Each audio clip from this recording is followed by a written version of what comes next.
Change is good, and if you look at almost anything, whether it be a product or a business, I mean, chances are it's changed pretty dramatically over the years. And television news just has not. It has looked almost exactly the same for 50 years. Why am I going to watch the news when I can watch 100 amazing things? We function like we live in a world where people will just watch us because it's their duty to do so, or they always have, so they will keep doing that. And that's just not true. More than ever, people don't trust us in what we do. I get it going home for Thanksgiving from my family. They talk about you are fake news. The media and fake news and all this stuff. It's getting to the point where you hear it constantly. The scary part about that is it's becoming normal. I think that narrative of the media is bad has just been like served up in a package with a bow and delivered to the American public, and I think it's been really successful. It has just put us so squarely in the spotlight, and all of our techniques and all of our practices are open for questioning. I don't know who they trust, but they don't seem to really trust the media anymore, and I think we've given them a lot of reasons to not trust us. Involve your audience, pull back the curtain, take the secrecy away from day-to-day journalism. You have to do something different to catch their attention. It's just the way it is.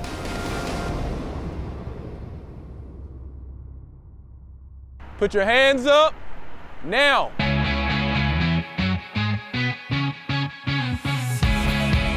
We take viewers on the road with us so that they can ask their own questions. Is that moving fast enough? We can move quicker. They can see everything that we see and they can reach their own conclusions. So I call it like open source reporting. Whatever we do and see, they're gonna do and see too. So when that incident happened, like what thought went through your mind about training? We have no idea when we go out the door what direction this story may take. We have it planned out. We know the experts we're gonna talk to. But you could do the exact same story with 2 different viewers, and that story is gonna be very different. Are you filming? Oh my God. When you take an audience member or someone from the community with you on the road, on a road trip, and let them really guide the process. Are you feeling a little nervous? No, I'm good. That is extremely valuable. It's something that other news organizations aren't doing.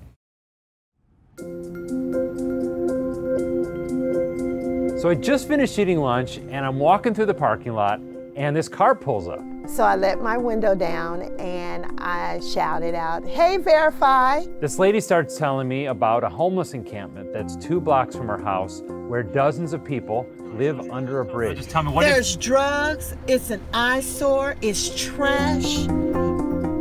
And she wants us to verify Why the city of Dallas can't close the homeless encampment in my neighborhood. My name is David Schechter. I'm a veteran reporter, and now I work for you. I'm taking real people out on the road to get their questions answered, and you're coming along for the ride. This is Verify Road Trip.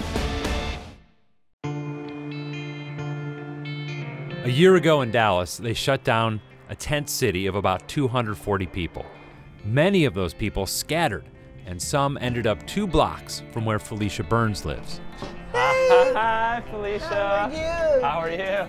I live in the South Boulevard, Park Row Historical District. Felicia drives past here every day, but she's never been inside. So I'm taking her to see it for herself. This is America. This is Dallas. Big D. And people have to resort to living like this. That's really, really sad. But to be right up in it, smelling it, feeling it, it was different. This guy, Antonio Howard, comes up to us, and he's telling us he got out of prison 6 months ago, and he's been living under the bridge for 40 days. Did you say you want to live in the tent until you get yourself together, or if someone could provide housing for you, would you rather an apartment or housing? Right now, I'm where I want to be. You know, I don't like being homeless, but right now, it's convenient for me, you know, temporary. And to hear him say he's okay with living in a tent, I can't wrap my head around that. And then I'm not gonna accept that that's the truth. I really don't think that's the truth. I want to show Felicia that these camps are spread all over. So next we get into a van with Dave Hogan with the city's crisis intervention team. If indeed we did close that encampment, the people would tend to scatter out into the neighborhoods. So closing a camp might actually cause more problems, he says. Plus, the city burned through all its housing and shelter resources when it moved those people out of Tent City.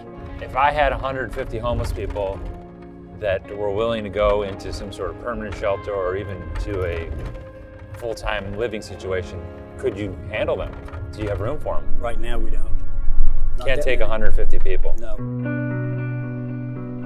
Cities try to help the homeless problem by handing out Section 8 vouchers. That's where the government pays the rent. Gary Moore is visiting his daughter who lives under a bridge, and he's telling us about this problem, that many landlords won't take the vouchers. What are some of the reasons that they've been given? That the apartment would not honor the voucher? Past criminal convictions, probably past rental histories, and different stuff like that. I mean, you know, but no one is addressing those type issues. Now I'm taking Felicia to see a guy named Larry James. He runs a nonprofit called City Square that provides housing for working poor families and the homeless. We're talking about 600 furnished apartments that people can permanently call home. The problem is, there just aren't enough of them. Landlords in Dallas, they're not under any obligation or any legal requirement to accept the payment of a homeless person to lease an apartment. That's what we call payer source discrimination. It's a huge problem. And this is not just about people under the bridges. The city of Dallas estimates it has more than 10,000 homeless residents. And in the meantime, about $8 million worth of vouchers go unused every year because no landlord will take them. If I were to go to my city council person, what would be the single most important question I could ask her? Tell them we got to have an ordinance that makes payer source discrimination. We can't do that. Make that illegal. Make that illegal. While we're in Larry's office, I can see Felicia's opinion changing. It's not about closing the encampment. It's about finding a solution. That's where I'm coming from now. I have a broader view now. I will join you with that. Like the kids say, I'm on ready, set, go. Felicia wants to be part of the solution, so I'm taking her to see her council member, Tiffany Young, to find out what the city's doing about getting landlords to take those vouchers. When Tent City under the freeway was closed, all of that did move further into District 7. So this is the reporter question. Do you support an ordinance that would require landlords to take those vouchers? Yes, I do. We have an issue in the city of Dallas called NIMBYism, not in my backyard, where people don't want to accept the vouchers, and it may not be because of drug use or mental health, it's simply that they have a Section 8 voucher.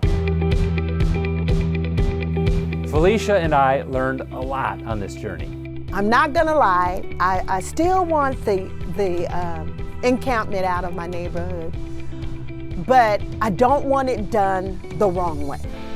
I want it done the right way. There are so many problems out here, like mental illness and drug abuse. But now Felicia sees it's the lack of housing options for homeless people that's at the heart of this problem. And that's why they can't just close the homeless camp in her neighborhood. But don't take my word for it. Take hers.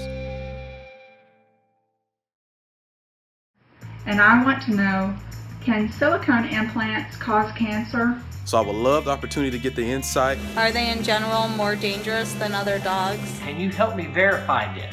Sometimes our ideas come from viewers and sometimes they come from things that we think of. So now we need somebody to come on this trip with us. I think 19 video submissions. Really? So far. 19 people sent in videos? Hello, Verified team. My name is Sherman Powers. Hey. I'm Kitch. Jimmy Stickles here. Anytime Deep in the Heart of Texas plays, I clap along as one should. Absolutely. Loves Texas. Oh, slow smoke.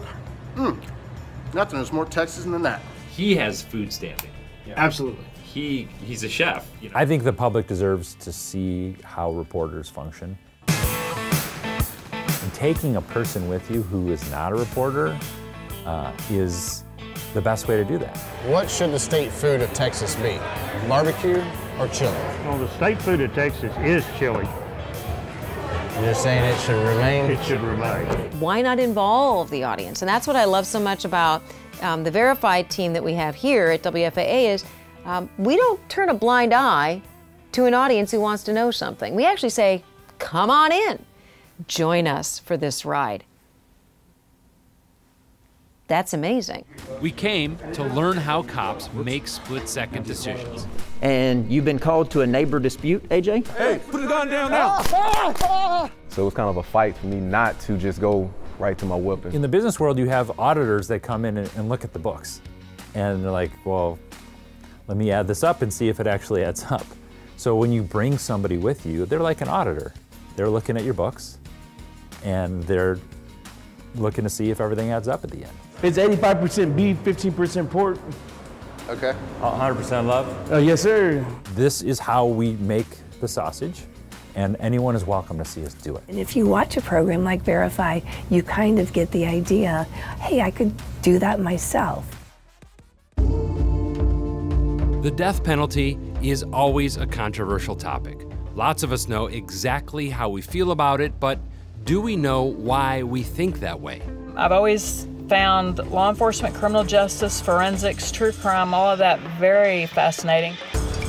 When we asked for people who strongly support the death penalty, Charmin Anselm volunteered. She's a mother, a grandmother, and she works at the phone company. Because I don't think if you're a pedophile and you've murdered a child, I don't think you should have that right to live. Charmin is rock solid in favor of the death penalty. You didn't have to kill those people. So I'm going to expose her to people who oppose it, and she's going to explore this question. Do we need the death penalty?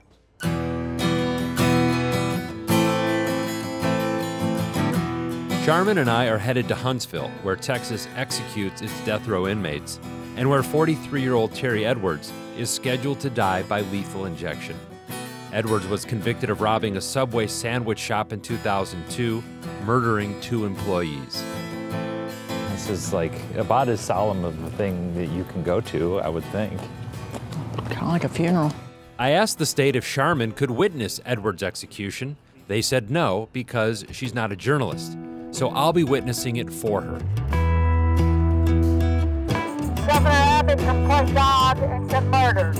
A small group of protesters gather, including Pat Hartwell, who's a longtime opponent of the death penalty. To watch someone die is an experience that you never want to have in your life. When you say we shouldn't murder these people, but they've murdered. You know, we don't play God, but they play God. So I'm just saying, how do you use that argument for these people when this is what they've done? Do we accomplish anything by killing Terry tonight? What is going to be accomplished? Well, you tell me what you believe is being accomplished. Nothing. Absolutely nothing. Pat says watching an execution is enough to change anyone's mind. It floored me to watch a perfectly healthy person have the life sucked out of them. It affected me so much. I'm gonna go in. Go. I'll see you after. Thanks. As I head in to witness the execution, day turns to night. We'll return here in a moment, but first we want to learn about the legal system that sends inmates to death row. Rick Halprin is a professor at Southern Methodist University and an internationally recognized opponent of the death penalty. He says when it comes to capital punishment, if you're poor, the legal system is broken. It is the have-nots of our society They're the easiest group of people not to like and to care even less about because most of them have done these terrible things. This is what death row looks like. The largest group are African American at 44%. 65% report having less than a high school education, and almost all are poor. Halpern says these are the kinds of people least equipped to defend themselves. A system that's flawed, and you won't ever have a perfect system, when are they punished enough? I can't sit here and tell you I have the answer to that question. I just don't think we should be in the business of killing people, especially when the system is so flawed.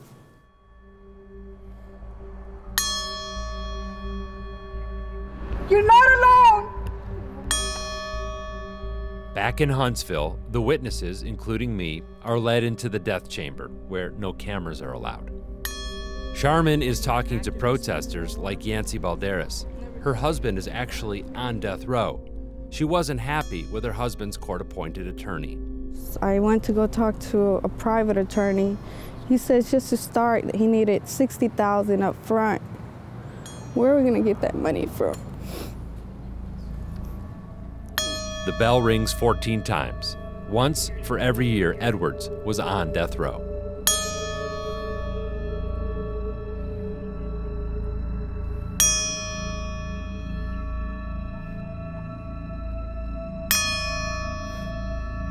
That's it.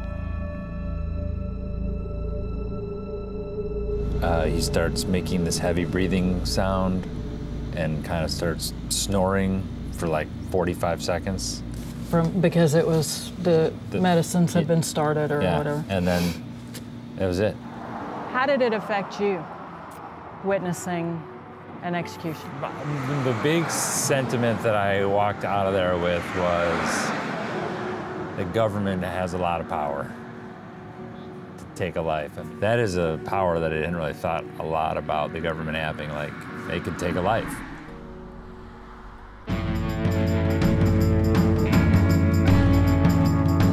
We're on the way to Houston, and we're meeting with Anthony Graves. He spent almost 19 years on death row for a crime he didn't commit. To him, being exonerated does not mean the system is working. You stole 18 and a half years of my life. You tried to murder me for something I knew absolutely nothing about. You damaged me. And now you say it's okay? Some of these crimes are pretty heinous. So where do we go with the punishment fitting the crime? We have what the courts call life without parole. It's a death sentence. I mean, it's pretty much the same thing. You got 2 death sentences. You got one where they're gonna pump poison in your vein, and you got one where you're gonna die of natural causes. So if both of them are death sentences, why do we have to stoop so low to treat people like animals, kill them like pigs, and put poison in their veins, where we can take the high road as a society and let them die of natural causes? Life without the possibility of parole, what Anthony favors, is now a sentencing option for juries in every state but Alaska. Experts say it's one reason why the number of death sentences in America has plummeted 84% in the last 20 years. For Anthony, life without parole means you never execute an innocent man. When you execute him and he's innocent, you can't bring him back and say, I'm sorry. We're back in Huntsville now, and Sharman, who started this trip believing in the death penalty, has now heard the case against it. It's been very enlightening, and I can understand where both sides come from. Is it possible that you want the death penalty more than we need the death penalty? I believe that if... Does it make you feel good? Does it make you feel like justice was done? That's wanting it. Depending on the case, I sure do. But needing it, does society need it? I mean, need it. Well, that's the question. Do we need the death penalty? I mean, I think it's a good thing to have. I mean, I want you to answer the question. Oh, God, David! I'm just making an important distinction, I think. Do we all need this? You want it. Does everybody in this world need it? I believe it's needed. I believe it's needed in our society, in our justice system. Why? Used the correct way, done the right way, You need to be held to a higher punishment for the higher crimes. For Charmin, it still comes down to this. The most horrific crimes deserve the ultimate punishment. But don't take my word for it. Take hers.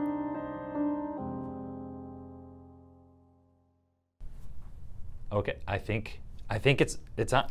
It's live. It's on. Yay. Fantastic. Now I'm gonna pull it up over here. I know I grew up in a television world where like we were up here, we went out and got the information and the audience was here and we're like, here's the information, and take it or leave it. Yep, but if you have questions, see if we can get some of those things answered along the way. That environment doesn't even exist anymore, although we act like it does. Like the social media and the ability to tell us what people think, we're much more on a one-to-one relationship. Sharon Gaines says the only reason they're reported is because of their stereotypes. Danielle says, how bad is it to work 7 p.m. to 7 a.m.? She is spot on. They like you out there. Now we'll take the audience with us by putting Facebook Live right there on a tripod and say, help us conduct this interview. Like, what questions do you have of this expert? What do you want to know? I'm David.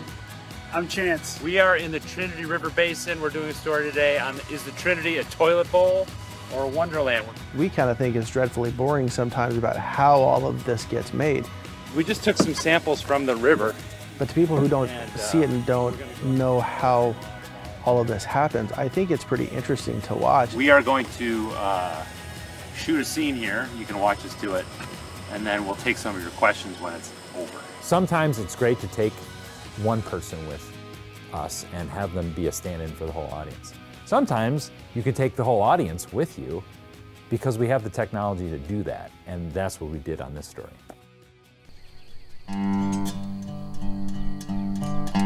I think that very few contemporary Dallasites have ever experienced a roaring breakfast campfire along the Trinity River. There's so much down here that is untouched. There's so much down here that is wild. There's so much down here that is magnificent. Magnificent and wild. That's how some people see the Trinity. How do you see it? It's kind of gross. It stinks. Nasty river, to be honest with you. For 20 years, Dallas has been promised a downtown megapark built inside the levee walls of the Trinity. But lately, some publications have been writing about a new idea. Not a 150-acre park, but a 6,000-acre wilderness that's actually inside the city limits. That's a grand vision, but what's the reality? To see what works and what's broken, I'm going to spend the day inside the Great Trinity Forest. Hey. Where are we right now? We're at the Trinity River Audubon Center. It is really a beautiful, beautiful place. My guide is naturalist Ben Sandifer. He's taking me from the Trinity River Audubon Center to the park that's right next door called McComas Bluff. Well, there's some great stuff in here. Yeah. But to do it, there's no trail. Now we're in a place where few ever venture. This feels very, very different right away. This feels like a forest. It is. That's right, people. There's a forest in Dallas. It's home to 226 kinds of birds. There are rare plants and animals. The trouble is, it is so hard to get around in here. Ow! Chance, how are you feeling about all this? I'm feeling like I've had 1,000 thorns in my legs. Heck, would you like me to call an Uber right now? Yeah, can we call an Uber? Probably one of the most interesting places on the Trinity that I don't think too many Dallasites know about. And that location is McComas Bluff. Oh my. Made it. Wow. Are you kidding me? This is Dallas. No, it's not Dallas. This is the Trinity.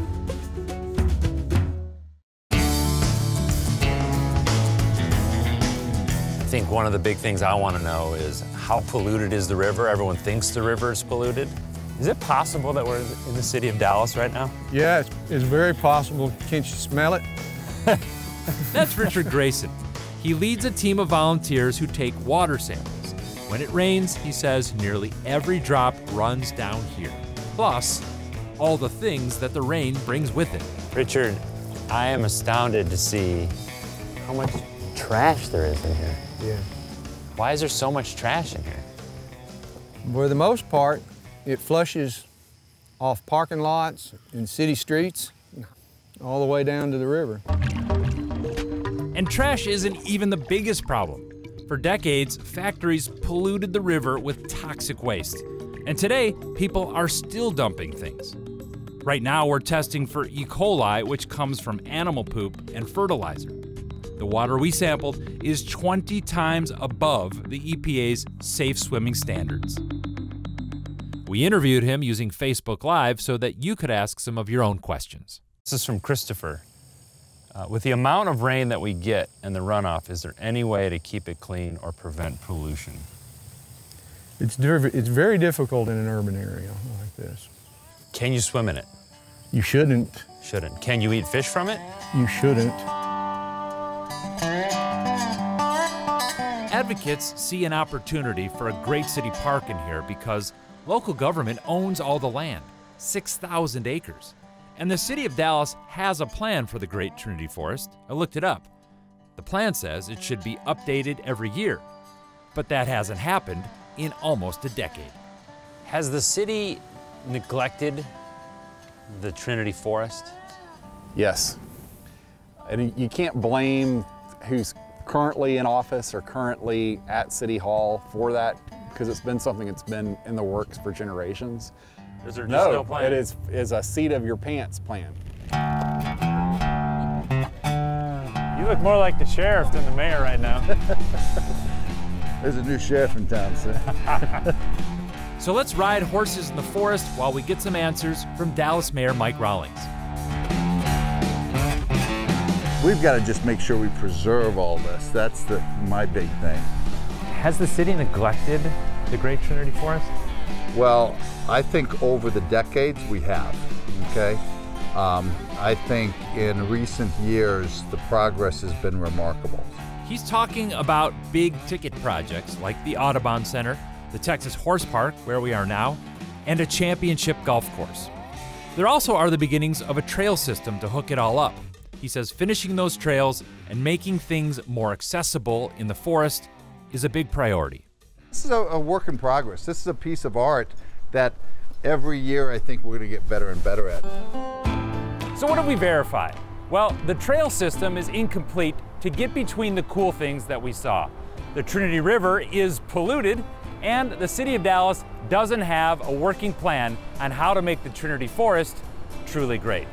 That's all for now. If you've got something you want verified, just let us know.